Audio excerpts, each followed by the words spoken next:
Boa noite. Agora sim, boa noite. Eu sou o William, mais conhecido como William Geisler, não sei se está jovem. Mas... Galera, que prazer estar aqui com vocês. Para quem não conhece, Está Jovem é um programa descontraído, bacana, para a gente dar risada, para a gente falar nossa linguagem e para nós também ouvirmos a palavra de Deus. Vocês viram aqui que nós tivemos todo esse momento, né, de conversa sobre coisa boa, né? Namorar, né? Conversar, amizade e tal. Isso são coisas boas, mas agora eu quero que você foque comigo na palavra de Deus. Preciso da sua atenção e nós vamos pedir que o Espírito Santo esteja conosco nesta noite, na sua e na minha vida. E que Ele trabalhe nossa mente para aquilo que eu trouxe aqui e tenho impressionado, tenho tido impressões de Deus a respeito do que eu vou falar hoje. E durante também os outros 2 episódios. O título, como vocês já sabem, é O Poder. E eu quero orar com você primeiro e nós vamos então entrar nesse assunto, tá bom? Feche seus olhos, já estamos aí com 9h10, então nosso tempo já está corrido. Senhor, nosso Deus, nosso Pai, obrigado, Senhor, porque ainda estamos no tempo de graça. Ainda temos a oportunidade de procurar a Tua voz e o Teu nome. Temos ainda à nossa disposição o Teu Santo Espírito sobre a Tua igreja. Senhor, o que o Senhor preparou hoje para nós é aquilo que o Senhor tem me impressionado por muito tempo. É algo muito sensível e forte. Eu não sou digno de falar sobre isso. E nem mesmo meus irmãos aqui, talvez nem eles também se sintam preparados para isso, assim como eu. Mas o vento sopra onde quer, ele fala o que quer.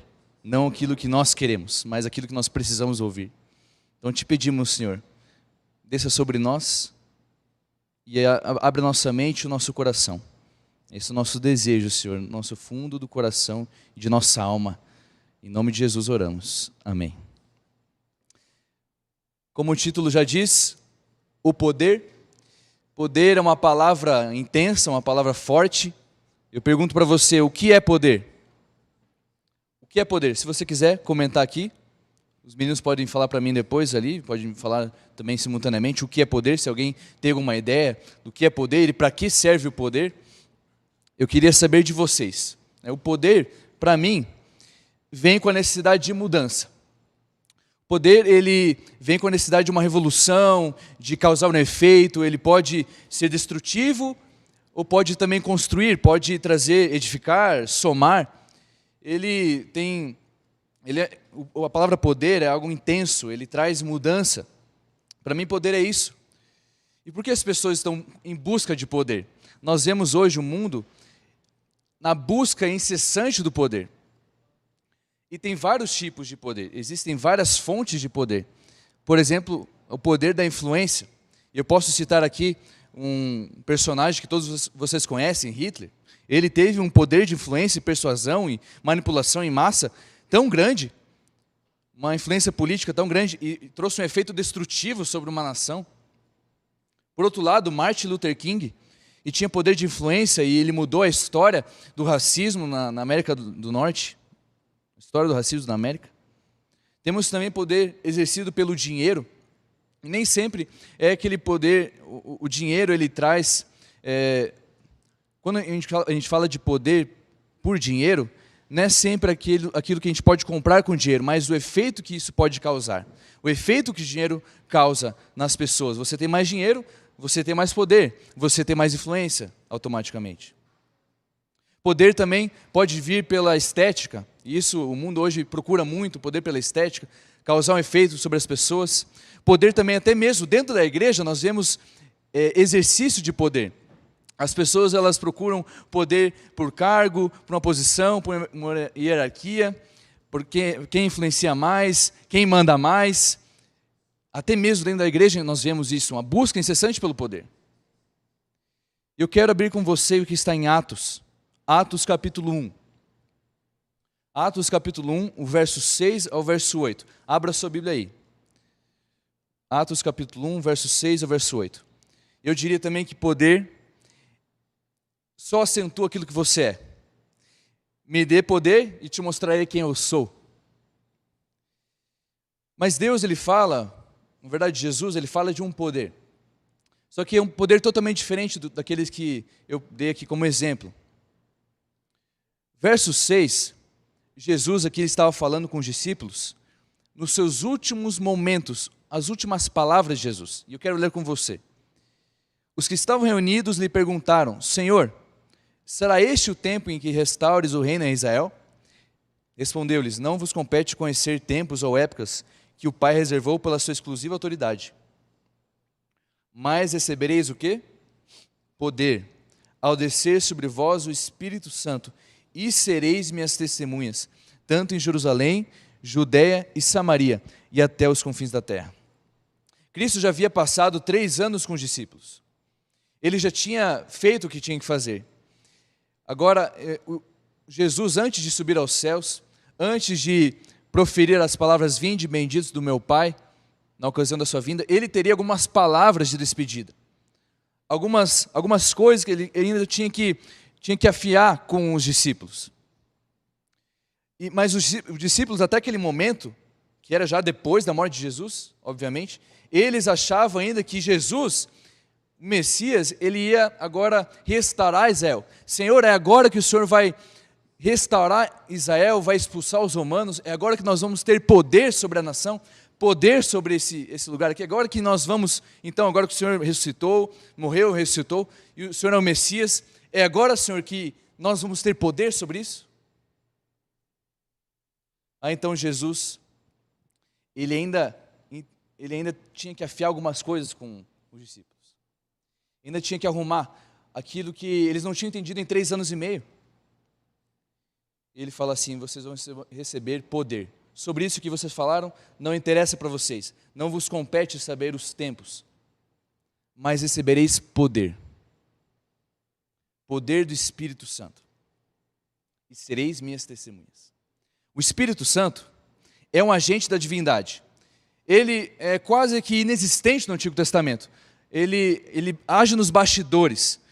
Diferente do que muitos acreditam, ele é um ser pessoal, não é uma energia. Ele age, é intencional, convence, atua. Seu papel: vindicar o caráter do Pai e convencer o mundo do pecado, da justiça e do juízo. E sem esse agente, seria impossível para que os primeiros cristãos, os discípulos, avançassem no seu papel, avançassem com a igreja e expandissem o reino. Sem o Espírito Santo era impossível, e Jesus sabia disso.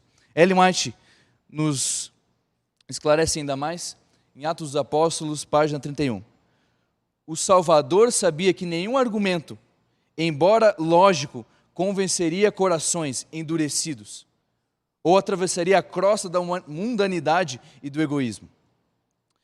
Sabia que os discípulos precisavam receber o dom celestial, que o evangelho só seria eficaz se proclamado por corações aquecidos. Olha só aqui para mim. A garantia da igreja nunca foi e nunca será, nunca estará nela mesma. A expansão da igreja nunca foi e nunca estará nela. Temos confiado demais nos nossos recursos. Temos confiado demais nas estratégias, nos pastores, na liderança, nosso dinheiro. Não que isso não seja importante, mas nós temos confiado demais nisso. Eu temo que nós chegamos até aqui com a força do braço humano e não com o poder do Espírito. Temo que até aqui, com uma estratégia de marketing, com uma programação mais poderosa, nós temos se arrastado, a igreja tem se arrastado. E você tem cruzado os braços, se empanturrando com um cardápio, né, porque é uma programação aqui, um pastor ali, um cantor tal, um retiro tal. Os crentes dessas igrejas são capazes de sair de casa 1000 vezes para ir ao templo, mas não são capazes de atravessar a rua para falar de Jesus para o vizinho.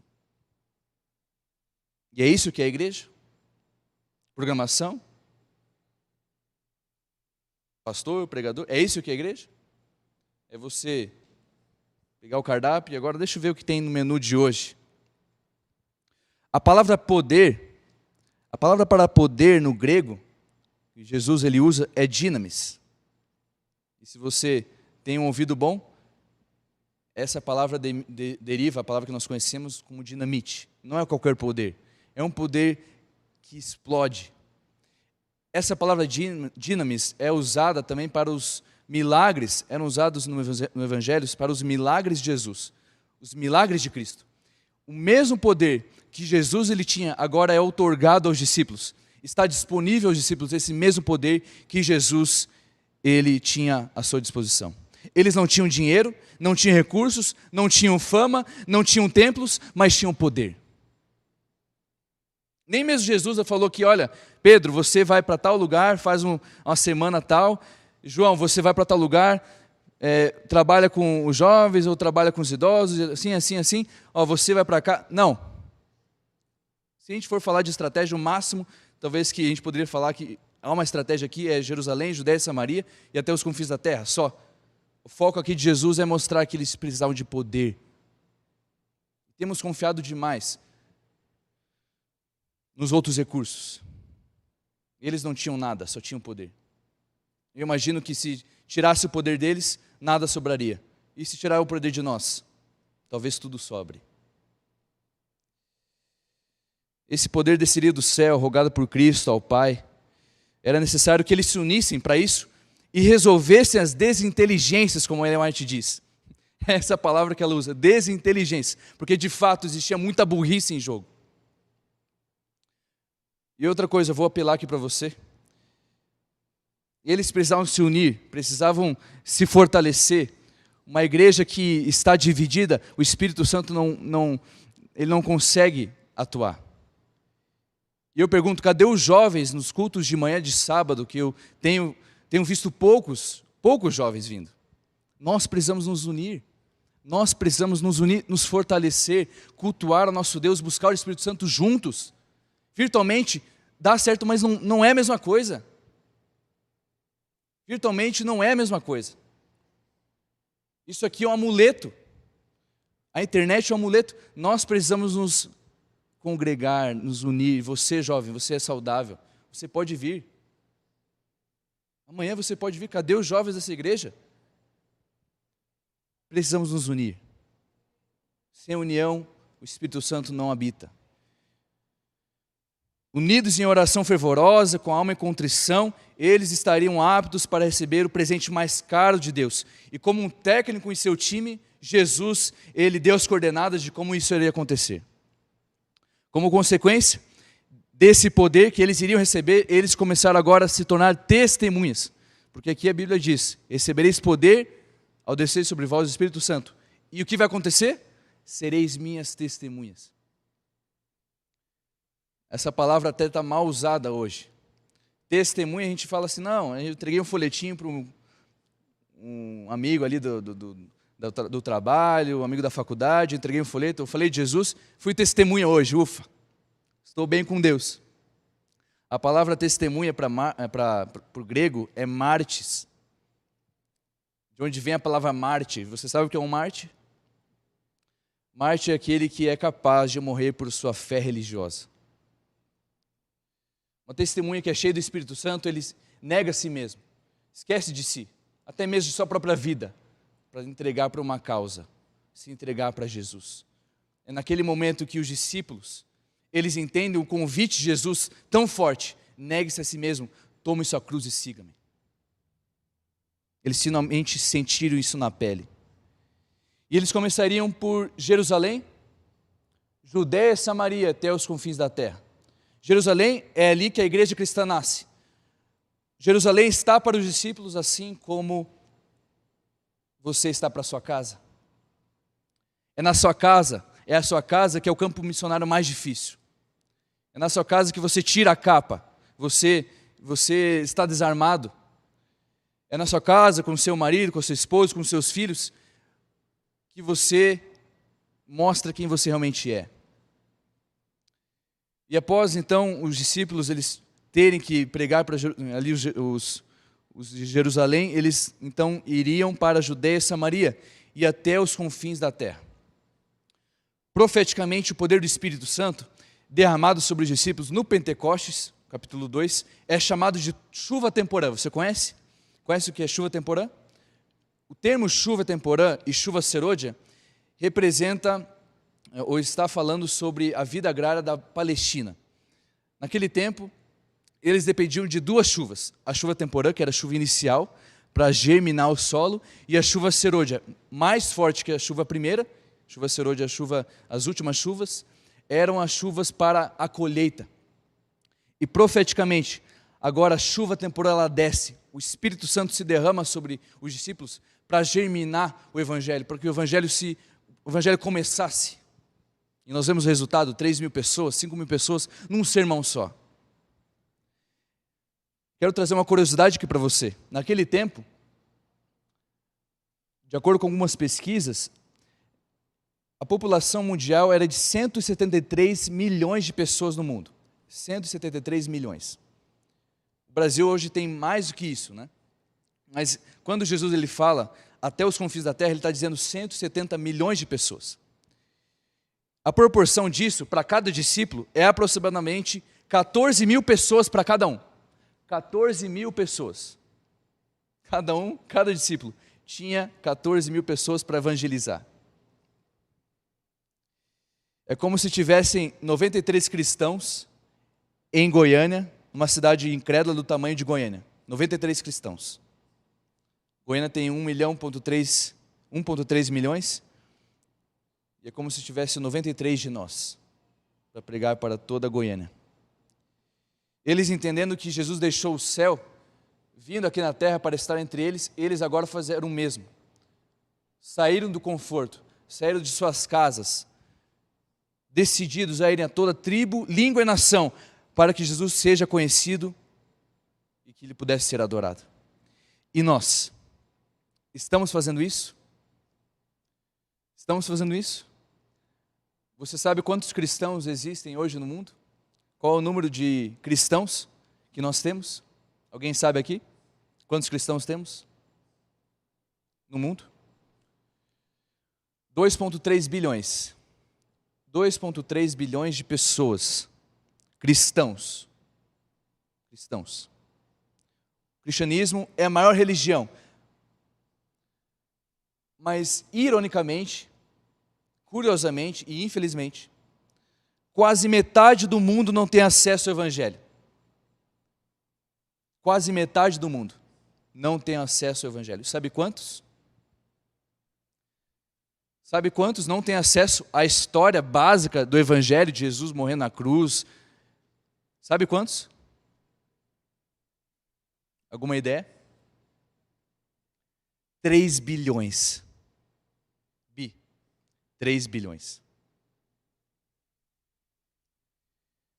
40% do mundo. São 3 bilhões que não conhecem a história básica do Evangelho. Mas nós somos em 2,3 bilhões. Como é que ainda toda essa gente não tem acesso? As pessoas não estão sendo enviadas? Bom, existem 400.000 pessoas, 400.000 missionários em outros continentes. 400.000 dos 2,3 bilhões, 400.000. 400.000 vão para fora para projetos missionários. 97% deles vão para lugares onde já existem cristãos, já existem Bíblias e já existem igrejas. E somente 3% dos 400.000 vão para esses 40%, vão para esses 3 bilhões que nunca ouviram falar de Jesus. Você está entendendo que cenário nós estamos vivendo? Sabe qual é a proporção? Para cada um missionário, 250.000 que não conhecem o Evangelho. Para cada um, 250.000 pessoas. Se fosse em Goiânia, seria 5 pessoas.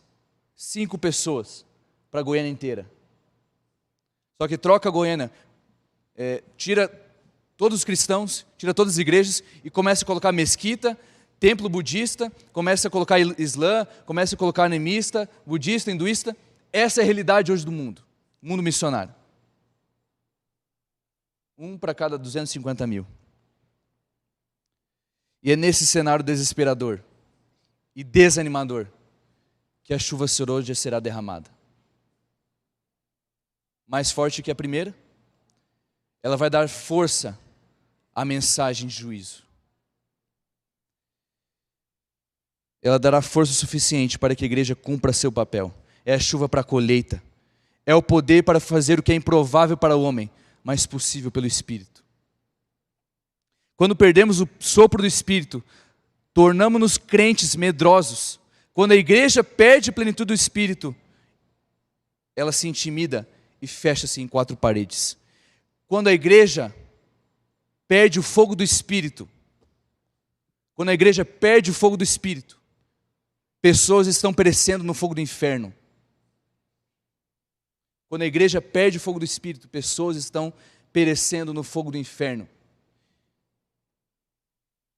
Enquanto nós estamos aqui, pessoas vivem e morrem sem saber a história básica do Evangelho. E Deus escolheu a igreja como método para alcançar todas as nações. Se nós nos calarmos, seremos tidos como culpados. Se os ímpios não souberem a história de Jesus, não se arrependerem, por não saber, por não terem ninguém a avisar, perecerão. Mas o seu sangue será cobrado de nossas mãos. Deus escolheu a sua igreja. A missão da igreja é uma ordem expressa de Jesus. Não é uma escolha, não é uma escolha sua, não é uma escolha minha. A ordem de Jesus é clara. Não fazer missões é desobediência. E não estou falando somente missões para fora do país, transculturais, não. Você precisa ser missionário aqui. Você precisa receber primeiro o Espírito Santo. Ser missionário aqui. Com seus vizinhos, com sua família, na sua casa, na sua faculdade. Como você quer ser missionário lá fora, se você nem aqui é capaz de falar de Jesus, capaz de falar da sua fé? Antes de ser testemunhas, precisamos de poder. E isso é urgente. Surge a cada dia seitas satânicas, doutrinas satânicas, ganhando espaço, conquistando terreno, invadindo as universidades, entrando na mídia, tudo bem na nossa cara, debaixo do nosso nariz.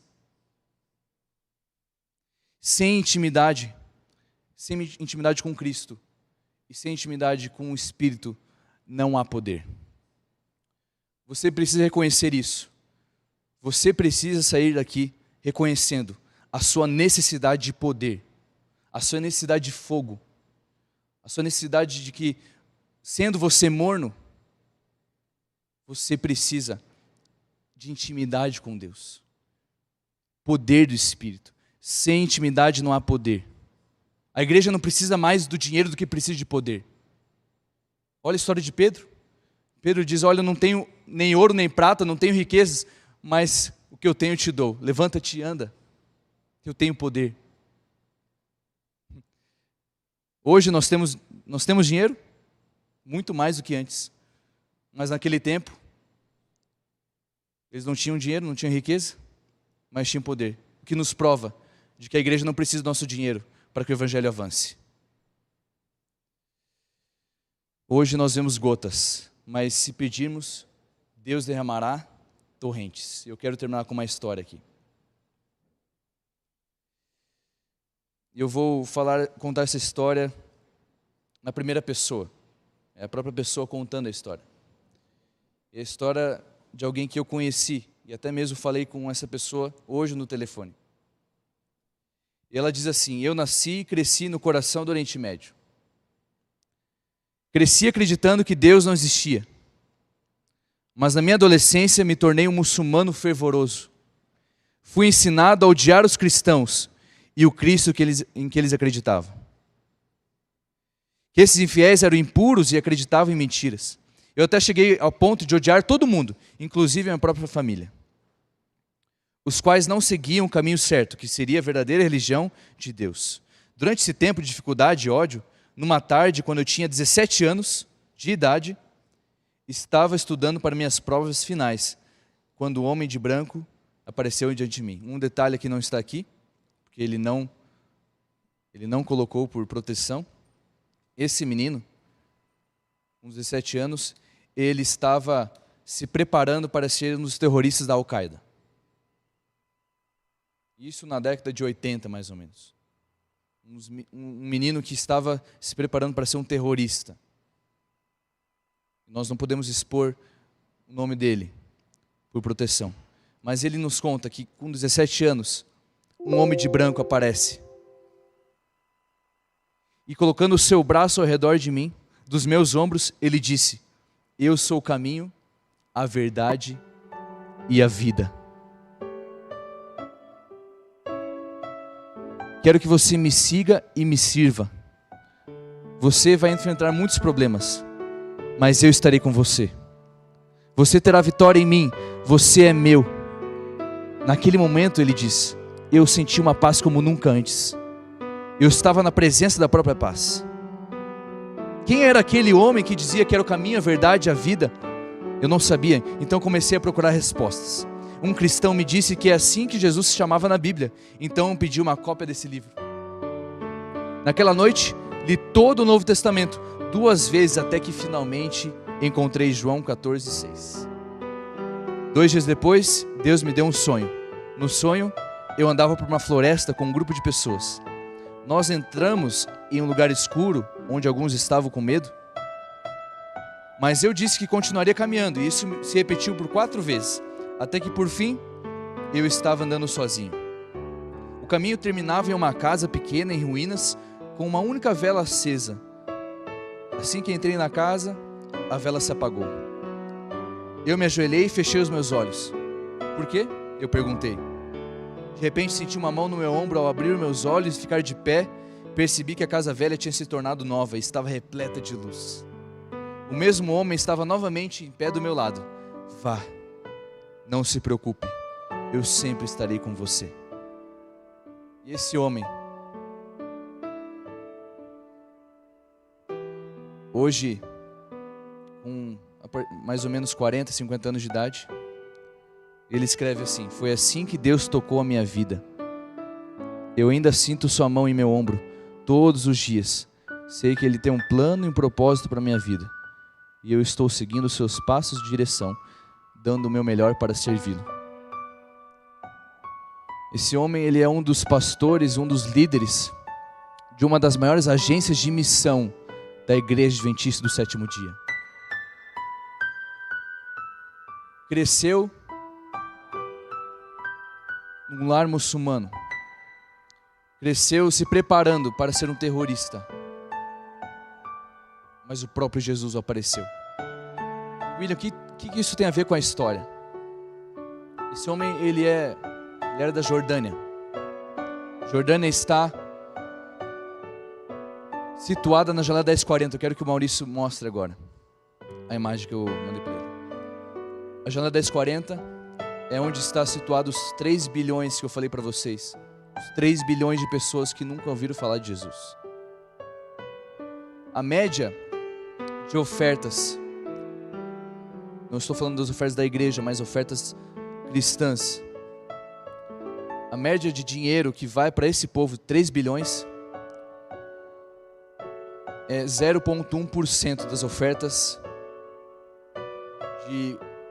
de causas cristãs, causas missionárias. Somente 1%, 0,1% vai para 3 bilhões de pessoas. Essa região pega o norte da África, boa parte da Ásia, e é onde está situada a maior população do mundo, e 3 bilhões de pessoas, muçulmanos, animistas, hinduístas, budistas e assim por diante. Muitos deles estão vivendo, morrendo, sem ouvir falar de Jesus. E essa história, ela me toca muito, porque quando a gente fala assim, não, as pedras falarão, Jesus está falando. Jesus já não aguenta mais. Ele não está chamando mais nem pedra, é Ele mesmo que está vindo. Ele pediu para nós irmos. Essa missão é nossa. Claro, com o Espírito Santo que convence, mas Ele que pediu. Ele mandou. Mas Ele agora está aparecendo. E essa história aqui não é uma. Essa história é uma de muitas. Porque Deus já não aguenta mais. Deus já não aguenta mais uma igreja morna. Deus já não aguenta mais uma igreja que não se levanta para pregar o Evangelho. E se Deus lhe está aparecendo, se o próprio Jesus está aparecendo, não é um recado que Ele está mandando para a gente?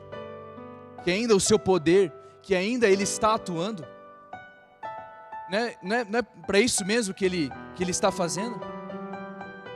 Ele está aparecendo como o caminho, a verdade e a vida. Não é para um recado para a gente acordar, não é um recado para a gente ir.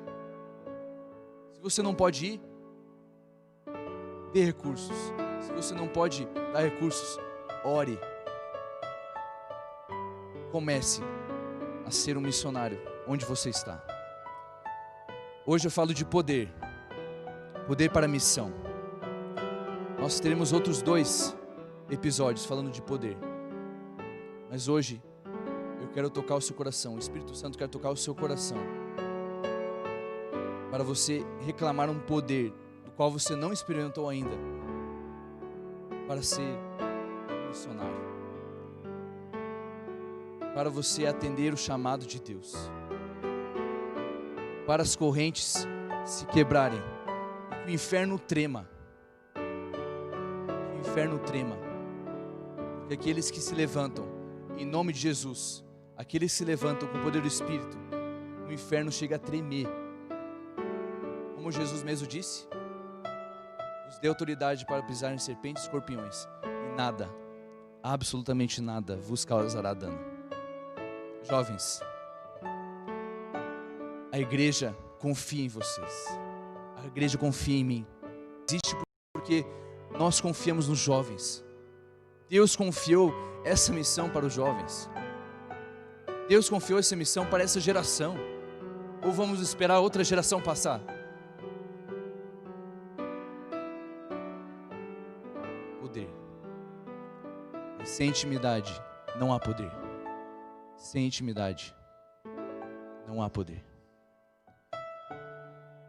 Se você está procurando algum poder que não é o poder do Espírito Santo, se você está numa prioridade na sua vida que não é buscar o Espírito Santo, meu amigo, eu apelo a você, para você rever as suas questões, rever a sua vida com Deus.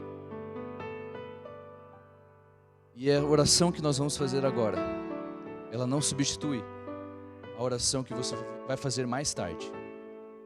Essa oração aqui é uma oração que vamos fazer unidos, juntos, mas ela não substitui a sua entrega, não substitui a oração que você vai fazer no seu quarto, pedindo poder, porque é isso que você mais precisa. Feche seus olhos neste momento. Vamos pedir a Deus aquilo que Ele prometeu. Ele prometeu. Não é a igreja que garante esse poder, não é o pastor, não é o programa do Sexta Jovem, não, nem eu estou garantindo isso. O próprio Deus garantiu. Ele comprou com seu sangue, e é o presente mais caro, mas só é dado àqueles que pedem.